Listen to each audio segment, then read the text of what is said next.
UX questions. Your user experience questions answered in 3 minutes or less. Selena from Virginia asks, how should I choose colors for UI design? I love that question. Thanks for asking, Selena. This is UX question number 94, and I'm Ben Judy.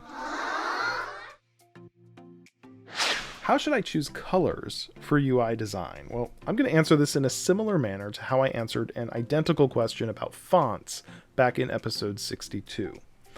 I believe owning your own knowledge about colors, your own sense of taste, and your own decision-making process is the way to go. I'm not going to give you a precise step-by-step process to follow, and you shouldn't just adopt someone else's process.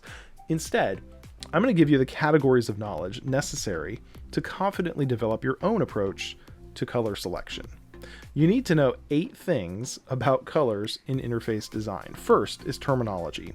Read all that you can about designing with color, and stop every time you see a term you don't understand. Look it up and learn. Soon you can annoy your friends by correcting them when they say shade when they really mean hue. Second, your brand guidelines. Practically speaking, unless you're designing an entirely new app or site for a new company, you'll have to work with an existing brand. Learn to interrogate brand guideline documents, or the current product UI. Determine where you can deviate or flex, and where you cannot violate existing color standards. Third, learn about proportion. Many designers like the 60-30-10 rule. It's just a rule of thumb, so do something different with good reason. But UI screens usually look better with a primary, secondary, and tertiary colors in roughly these proportions. Fourth, learn about color harmony. There are established schemes that make a color palette feel harmonious, monochromatic, analogous, complementary, triadic, etc. Learn them. Fifth, learn digital color models such as RGB, CMYK. Keep studying until you understand the difference between HSV, HSB, and HSL. Master related concepts like hue, saturation, and brightness. Sixth, master the color tools in your design application of choice. If you're using Figma, get curious about all the ways you can apply color, build gradients, use variables and tokens. When you see a color-related feature that you don't understand, watch tutorials and play with it.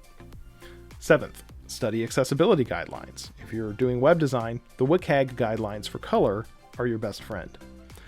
Eighth, learn to build light and dark palettes. It's become very common now for apps to offer both a dark theme and a light theme.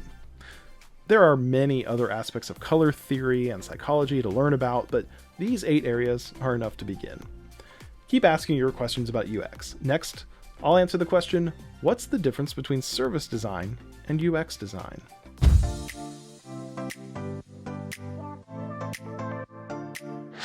Hey, it's Ben Judy. Thanks for listening to another episode of UX Questions.